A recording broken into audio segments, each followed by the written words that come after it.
selama ini. Kenjeran lama menyimpan banyak cerita. Di balik pemandangannya, ada kondisi pesisir yang sering luput dari perhatian. Sampah plastik masih terlihat di sepanjang pasir, menjadi masalah kecil yang terus menumpuk dari waktu ke waktu.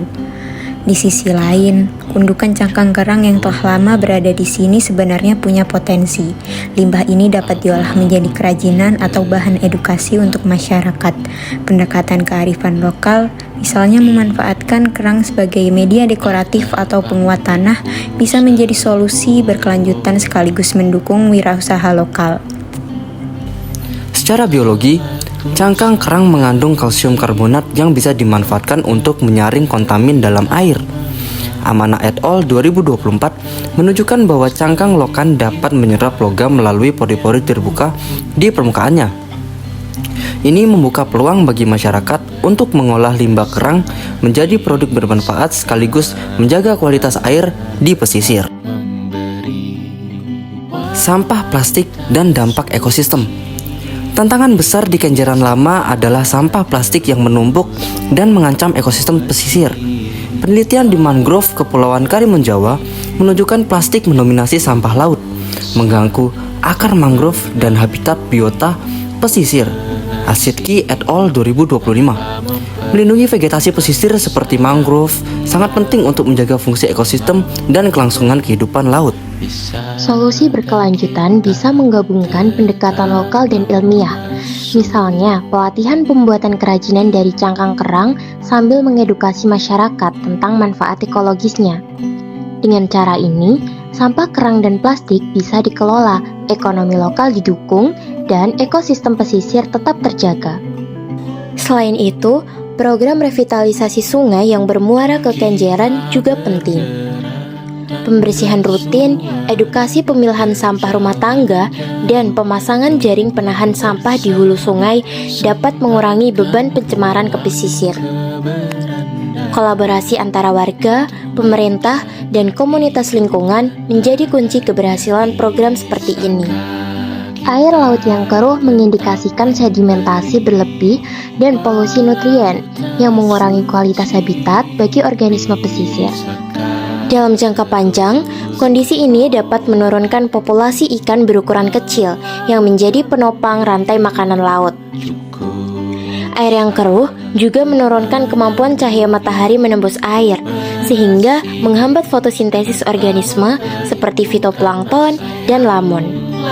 Di sepanjang garis pesisir Kenjeran, permukiman warga berdiri sangat dekat dengan bibir pantai dan tepi sungai. Jarak rumah-rumah yang rapat dengan perairan membuat wilayah ini sangat rentan terhadap pencemaran.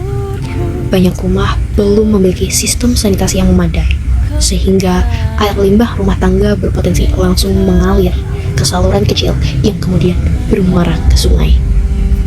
Aliran sungai ini yang membawa campuran sampah domestik, sedimen, dan limbah organik akhirnya bermuara tepat ke area pantai yang sama digunakan nelayan, wisatawan, dan biota laut untuk bertahan hidup. Kondisi sosial ekonomi masyarakat yang terbatas membuat praktik pengelolaan sampah belum optimal. Aliran sungai menuju pantai juga membawa sampah rumah tangga, limbah organik, dan sedimen. Ketika air sungai membawa material dari pemukiman menuju laut, kondisi pesisir semakin tertekan.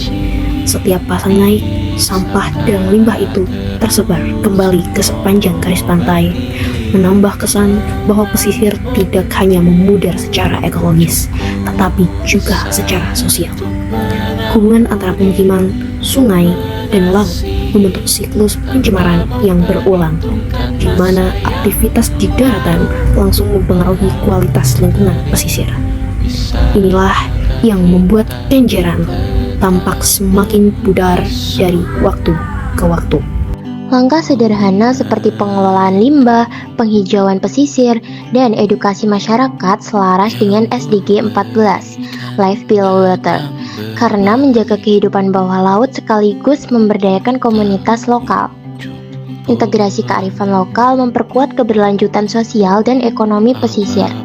Tidak hanya itu, isu perkampungan kumuh dan sungai tercemar juga berkaitan dengan SDG 11, Sustainable Cities and Communities, dan SDG 6, Clean Water and Sanitation.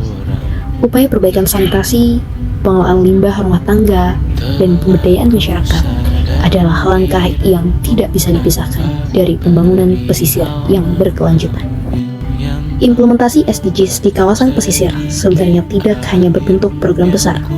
Aktivitas kecil seperti membuat bank sampah, memanfaatkan cangkang kerang sebagai bahan kerajinan, hingga membentuk kelompok sadar lingkungan dapat memberi dampak nyata bagi SDG 12, Responsible Consumption and Production. Ketika masyarakat ikut terlibat, alur produksi konsumsi menjadi lebih efisien dan mengurangi tekanan terhadap lingkungan. Semua tindakan ini menunjukkan bahwa pembangunan berkelanjutan tidak harus dimulai dari hal besar, tetapi dari kebiasaan baru yang dibangun secara konsisten. Laut tidak pernah meminta banyak. Ia hanya butuh kita untuk peduli. Dengan perhatian kecil yang konsisten, memanfaatkan potensi lokal, dan menerapkan solusi berkelanjutan, pesisir Kenjeran bisa tetap hidup untuk masa depan. Bukan hanya untuk kita, tapi juga untuk generasi yang akan datang.